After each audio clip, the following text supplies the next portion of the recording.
I'm going to show you a post from the KickVic forums in just a moment where they make a meme, but literally talk about wanting Vic to be 6 feet under. And this is not something new. We've had this theory in the community since this all began back in January, that KickVic not only wanted to ruin Vic's life, but they most likely also wanted and expected him to do something to himself that would be irreversible. You know what I am saying, what I am getting at. This is a very popular theory, and it's one that I believe has a lot of merit for reasons we'll get into in just a moment. In this video, I'm going to show you the post. I'm going to talk about why I think this is a very real possibility that Vic may have done something to himself horrible.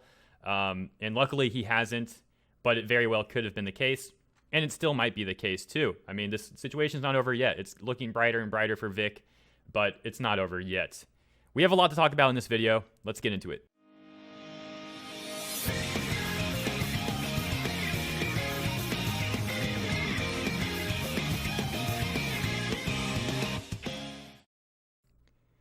Welcome back. Take a look from the KickVic forums. They posted this meme. And you know, we joke around fairly often about how KickVic just doesn't know how to meme because any meme they've tried to make has completely failed. But I see now we were wrong. They absolutely know how to meme. Look at this. The end of Minyanion. Because nothing rhymes with Evangelion like Minyana, right? So there you go. Great meme. But all joking around aside, this is pretty serious. Take a look at the text below. It reads, again, from the KickVic forums, it reads, "We've done it. We've almost reached the end of Minyanion. He isn't dead, but his VA career and lawsuit are. It's so sad. Alexa, time to play Calm Suzer Todd as it all comes tumbling down, tumbling down." They say they've reached the end of Minyanion and that he's not dead, implying that they kind of wished he was. Before anyone says this is just one poster on the KickVic forums and it doesn't represent KickVic as a whole, let me direct you again to the beginning of this video where I mention how a common theory from the get-go was that KickVic wanted Vic to end up doing something to himself that he would never be able to reverse, something terrible. If we were thinking about that all the way back in January, and now 6-7 months later, they are even literally posting about that they wanted him to do that, then I do think absolutely the reasonable assumption is that it's not just the view of one person on KickVic. It could be a rather shared view. For example, let's take a look at I Stand With Vic. We all have our own end goal. Some of those end goals might be similar or the same as other people, but they also might not. One thing we do share in common, however, is that we want Vic to pursue litigation, hence the GoFundMe, hence all the donations and support and signal boosting of the GoFundMe.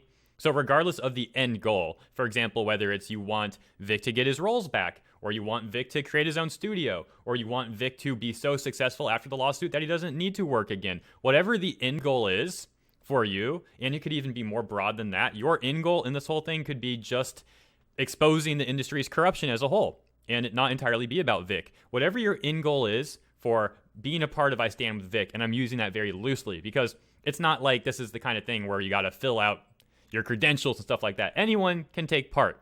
Anyone can take part. But you still generally have an end goal for where you want to see this whole thing end up, right? So regardless of your end goal, and regardless if you even like Vic, or you are a fan of Vic, or you are simply fighting for due process, you end up having a shared goal. And the common shared goal, regardless of said end goal in the community of I Stand With Vic, is that generally everybody who's taking part in this wants Vic to pursue litigation, as I said. We already covered the GoFundMe and the merit behind my claims of saying that statement, right? So now let's dial that back to KickVic now. Let's dial it back to KickVic and think about their shared goals. KickVic, their goals from the get-go were, as their hashtag states, to kick Vic. Their goal was to ruin Vic's life. Their goal. Sometimes they might pretend like it's to fight for the victims. But look at the actions. Don't listen to those hollow words. Look at the actions. These people are really not doing anything for victims. We have yet to see any proof of any actual victim in this circumstance. Meanwhile, there are plenty of real victims out there in the world. And what are these people actually doing to help them. As far as I understand, at least the ones I've taken a look at, absolutely nothing. Absolutely nothing. But they pretend like it is for those people, when the reality is, it's not. Their hashtag was KickVic. Their goal, based off the actions that they have done over the months, is to ruin Vic to the point where he has no more financial income, and he might even do something terrible to himself. If we look at the actions of their side over the months, and then we look at this post, then the reasonable assumption goes from this is just the view of one person on a forum making a post to this clearly seems like a common theme from this group of people. And it seems like they more or less all agree that this is something they would enjoy to see. They would want to see that happen to Vic. Now, the next part of this video is going to be a rehash of things that I have said in the past already. So if you are a frequent viewer of my content and this part is repeating myself, by all means, don't need to watch this part. If you do, I appreciate it. But it might just be something you've already heard me say. And what we're going to go into in this part of the video is talking about why it's probable and very likely that Vic may have done something to himself back in January, February, even March, April, May. You know, these months have been very difficult on him, especially near the beginning, though. So moving forward now, the rest of this video, let's talk about why it's very likely that Vic may have done something to himself and why it's reasonable to assume that KickVic wanted him to do that and expected him to do that. In a moment, I'm going to play a brief 20 to 30 second clip from Vic Mignogna's deposition, and I'm going to explain, in my opinion, why I believe he reacted the way he did, because it's a bit more complicated than it seems. Before we do, let me reiterate, if you watch my content fairly frequently, you may have already heard me talk about these points, but I want to go over them again because it's very important for the topic of this video, and there are new viewers coming in every day, so I got to catch them up. But if you've heard me talk about this already, by all means, I support you in going to a different video and using your time elsewhere, unless you really want to hear me talk about this again, in which case I'm glad to have you here. So let's move on. Dragon Ball Broly was the third highest grossing anime film in the United States. Does that sound right to you? Were you pretty pleased with that success level? It was, it was a privilege. I was really proud to be a part of it. I mean, I played this character for 15 years, and he would be in video games and stuff, and when I would do events, fans would always say, "Oh, I love Broly's my favorite character in Dragon Ball. When are they ever going to do anything more with him?" And I would always say, "I don't know, wouldn't that be fun?" And then when this movie was announced, you know, I was really excited about it. That's a big deal, you know, third highest grossing. I've seen that clip a lot of times now, and it's still a tough one to watch. I will explain why I think Vic reacted the way he did, and why it's very likely that he could have done something terrible to himself, and it's still possible. But luckily, I think, you know, the chance of him doing that is less and less and less as things keep turning the tide, as we keep turning the tide, so to speak, and doing our best. And, you know, a lot of that is Vic, too. A lot of his choices, I'm so glad that he decided to fight back, because he could have just keeled over. And that is, I think, what KickVic wanted and expected him to do. Before we talk about all that, let me mention that I'm not just basing my opinion off Vic in this deposition. I've been following the situation since January. I've been covering it since early February. I intentionally waited because at first I heard the rumors and stuff, and I didn't want to make a video on it because I thought that would just proliferate the rumors and do absolutely nothing to help Vic. So I didn't cover the topic right away until he was actually terminated from Rooster Teeth, and I believe I made a video that day or the day right after, and then everything, well, led up to this moment now that I'm recording this. It's been a crazy 6-7 months or so. It truly has, you guys know. So let me start by saying this. Over the course of these months, I've been hosting live streams.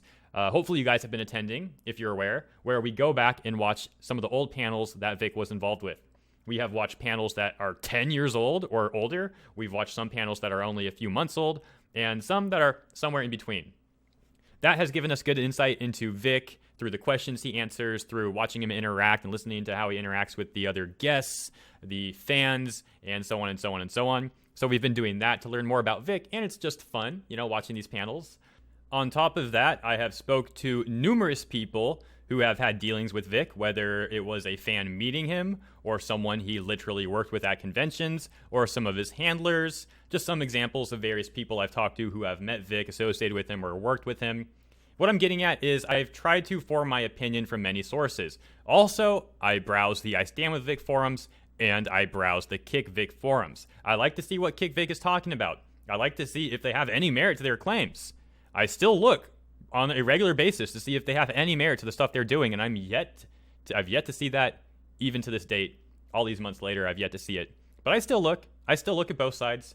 So the point is, again, I'm just trying to show you that I base my opinion of Vic off many, many sources, and I do even try to look at the other side as well. I've also met Vic, and I was lucky enough to be able to spend time with him at that event multiple times. It was truly a blessing. I enjoyed every moment I had with Vic. He's a great man, in my opinion. And everything I just said, I know is also the case for you as well. Hopefully everyone watching this video, you have been looking into the situation, forming your opinion on it. Maybe you weren't supporting Vic at first and you ended up supporting Vic after looking into how little merit the other side has. I don't know. But what I do know is I'm not the only one who's been doing this stuff. There are so many of you guys out there doing it, and I am truly thankful to be a part of this with you guys because we have accomplished a lot. And I sure as heck, I was going to say certainly, sure as heck's a little better, I think. I don't know. I sure as heck know I couldn't have done any of this alone. So I am really thankful to have you guys here with me, with all of us. And now let's talk about Vic. And yeah, I know we've been talking about Vic this entire video. It's just a figure of speech. Okay, you know what I mean. Anyways, why do I think that Vic reacted the way he did? Let's start with the simple answer, and then we'll start getting into the more complicated answer. Simple answer. He simply liked playing Broly. He did. And all these years later, Broly is now finally canon, as far as I understand. None of those movies were canon that Broly was in before. And you finally have a chance for Broly to also just be in the series. Not just only in the movies, but also in the series as well, potentially, since he would be a canon character, and who knows what they would do with him. So after all these years, Vic finally gets Broly to be canon. This is not just exciting for him, but for the fans. And that's going to tie in to my second point. But before we move on to that second point entirely, let's also look at the timing that this all happened. So the movie came out, right? And no more than a few months later, these issues start getting brought to the table. Vic gets terminated. And just like that, he goes from one of the most happy moments of his career, most likely, because Broly, you know, he's everything we just said. He goes from that to maybe one of, if not the most extreme low of his career. Just like that. It's a terrible thing to happen to him. However, Vic isn't the kind of person to only focus on himself. He always, in my opinion, shows a great level of empathy and compassion and interest in other people. For example, in his deposition that we just watched, that clip, notice how quickly he brought up that he was excited for the fans, and the fans were inquiring about this. The fans wanted Broly to be canon. He cares about the fans. He knows that the fans also like Broly, and the fans were also very excited to have Broly become canon and potentially more Broly than ever and more Vic as Broly than ever. Because Vic isn't like other voice actors. People don't just like Vic's work because he's very good at what he does. They like his work because they also like Vic himself. There's a reason people try to see Vic over and over and over again. And this is another point I've made before, but it's still a good one. A lot of these VAs that people meet at conventions, they get their one signature, they meet the VA once, and they never really have any inclination to meet the VA again. Or even if they do, the expense and the time investment of meeting the VA again and going to another convention to meet them, etc., is simply not worth it. For Vic, he seems to have a bunch of people that still try to see him a second, third, fourth, fifth time, whatever it is. These people don't just like Vic's work, they like Vic. Now keep in mind, we were pretty much talking about Broly that entire time, but Vic has lost more than just Broly. He has also lost Crow Bronwyn, and who knows what else. As far as I understand, he hasn't lost another role yet, but there are potential roles in the future he may have been considered for that he now may not be, right? But he did lose roles that he cared about, and he knows that his fans greatly care about those roles. He also knows that his fans greatly care about him as well. So when these stories get made up against Vic, and these things get said about him that ruin his reputation, that also affects the way the fans perceive him. And if those things are not true, which I don't think they are in my opinion, then Vic, his fans that he cares so much about, they are going to feel betrayed. And it's something that Vic didn't even do. Something he didn't even do. And some of these fans might feel betrayed. You know, some of the fans aren't going to believe it, luckily, and they're going to still support Vic and all that jazz. And let me also reiterate, a lot of the people supporting Vic are not even Vic's fans. They are simply people that want to fight for due process or whatever, okay? But the point is, Vic knows how much the fans care. He knows how himself losing these roles will so greatly affect not just himself, but the fans, the people that he cares about. So he is not only carrying the weight of, how am I going to support myself now? I did not plan on retiring yet. How am I going to get work? How am I going to fix my reputation? But he's also carrying the weight of all the fans who support me, who love my work. They are now SOL. And that, in my opinion, is a huge weight on Vic's shoulders. If you watched Vic's Unlocked streams, if you don't know what Unlocked is, I don't necessarily know entirely what it is either. I think it's a mobile app. It's a app for streaming. I think maybe also videos. I don't know entirely. But Vic streams on Unlocked every week, or he was. Anyways, back in January or February, Vic on an Unlocked stream, shortly after this all began, he was looking exhausted. He was looking run down. He was not looking good. And he was even talking in the stream about how he couldn't even eat. He had to eat like a frozen meal every day because he just didn't have an appetite. He didn't even have the energy to cook. And all he could really do was make a frozen meal like once a day, because that's all he could really eat. His appetite would come enough to eat that, and he would just throw it in the microwave and eat it. We also now know from the deposition videos that Vic was also taking antidepressants.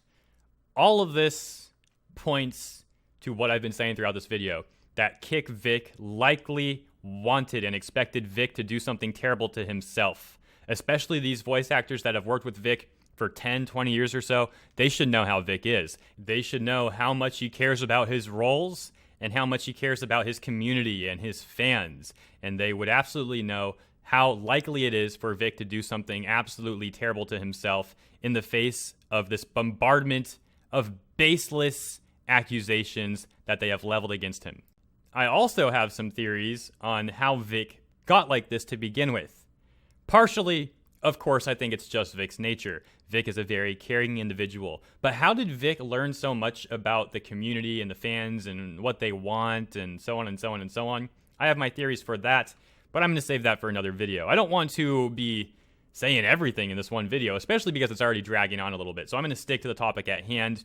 And if you would be interested in hearing more of my discussions on this subject and more of my theories and more of simply the facts as well, as I do cover the legal aspects of this case and things that have factually been said by the other side and so on and so on and so on, then subscribe if you're not already and turn the notification bell on if you are subscribed. And if you are subscribed, it's a good idea to take a look at if you still are subscribed, because as we've been seeing from a number of channels out there, people are getting unsubscribed randomly. It's really, really weird. All in all, this was a bit of a long-winded video, and I honestly didn't expect this one to be that long, but it's important to digest all of that, I believe, because it all ties in with each other, and it's a very serious topic.